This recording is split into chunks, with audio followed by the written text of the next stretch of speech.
Hello students, नमस्कार। आप सब कैसे हैं? आशा करते हैं कि ठीक ही होंगे।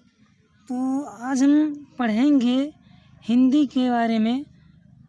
जो आज का हमारा वीडियो है वो है वर्ण विचार। आइए तो बिना किसी देरी के हम वीडियो को स्टार्ट करते हैं।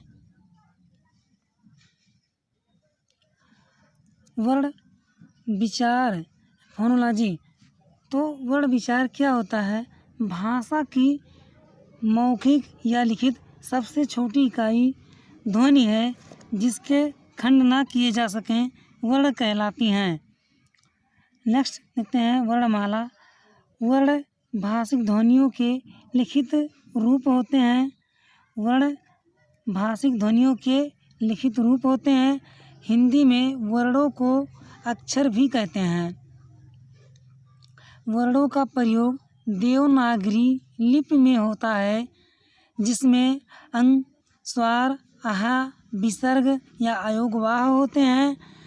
डा और ढा अन्य व्यंजन होते हैं। छा, त्रा, स्रा संयुक्त व्यंजन कहलाते हैं। या, रा, ला, वा अंतस्थ व्यंजन होते हैं। सा, मूर्धन्य सा, छोटा सा, हा उसमें व्यंजन कहलाते हैं। विशेष वर्णों की संख्या 52 होती है। भाषा के सभी वर्णों के व्यवस्थित समूह को वर्णमाला कहते हैं। अब इसमें देखते हैं कि जो स्वर की संख्या होती है 11 होती है और अन्य क्या कहलाते हैं? व्यंजन कहलाते हैं। वर्णभेद काइंड्स ऑफ लेटर।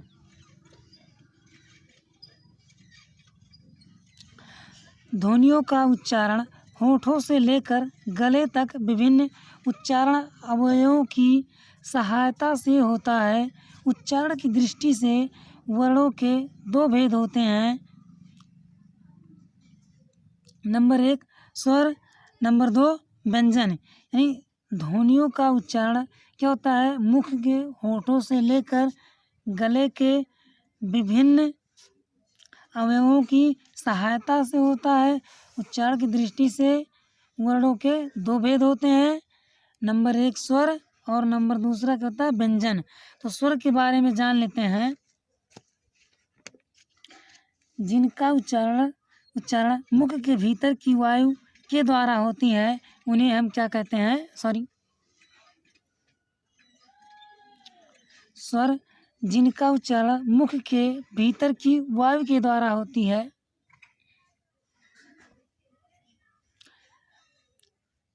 उन्हें हम क्या कहते हैं? स्वर कहते हैं। और व्यंजन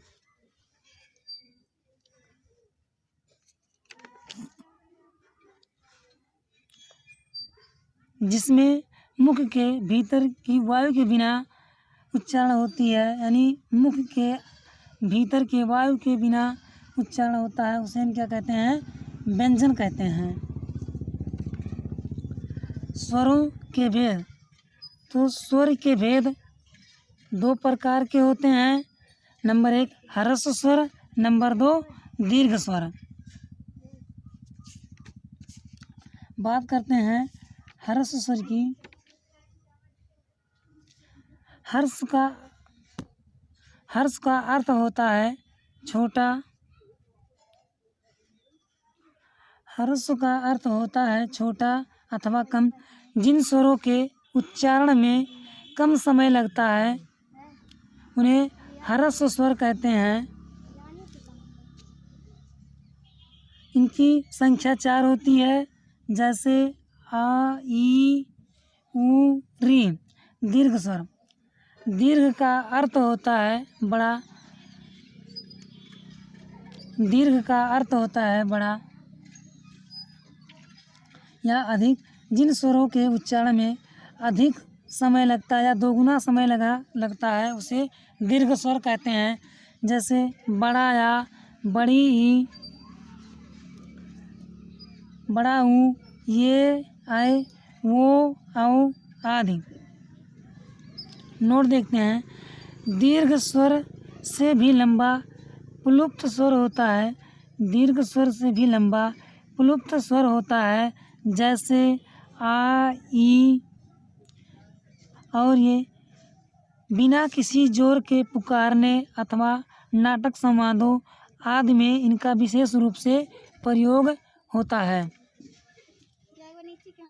नेक्स्ट देखते हैं आयोगवाह। ऐसी ध्वनियों जो ना तो स्वर हों और ना ही व्यंजन हों उन्हें आयोगवाह कहा जाता है, जैसे अंग, आहा। नेक्स्ट देखते हैं अनुस्वार।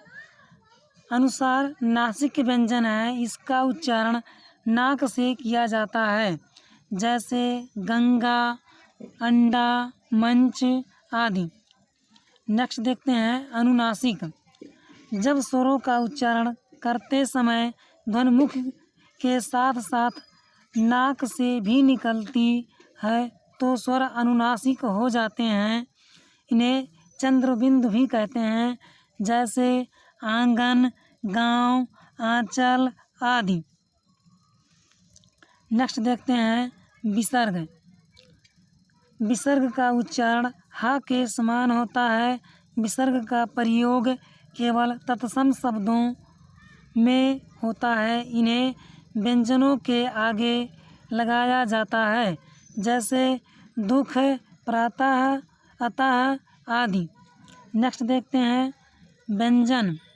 जिन वर्णों के उच्चारण के समय निकलने वाली वायु रुकावट के साथ निकलती है उसे और उच्चारण में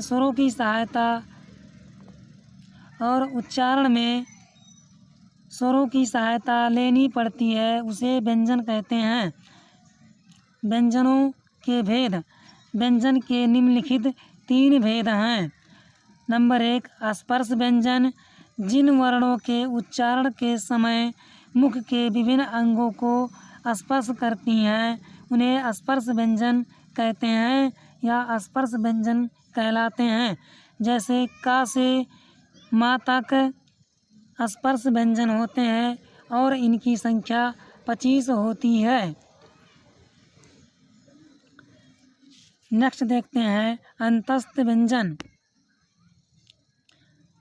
उच्चारण के समय जीवा मुख के किसी भाग को पूरी तरह नहीं छू पाती है तथा इनके उच्चारण में श्वास अवरोध कम होता है, यानी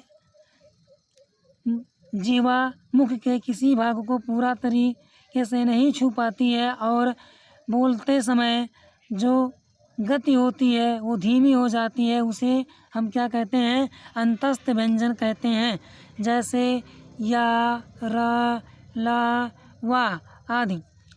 नेक्स्ट देखते हैं उसमें व्यंजन। उच्चारण के समय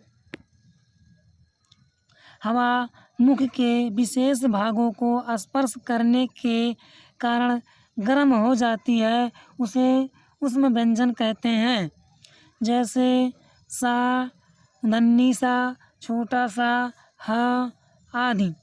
स्वनिम्न ध्वनियाँ। उच्चारण के समय शब्द के प्रारंभ में डा व ढा ध्वनियाँ प्रयुक्त होती हैं, उन्हें स्वनिम्न ध्वनियाँ कहते हैं, जैसे डमरू, डलिया, सड़क, पढ़ आदि। नेक्स्ट देखते हैं संयुक्त व्यंजन।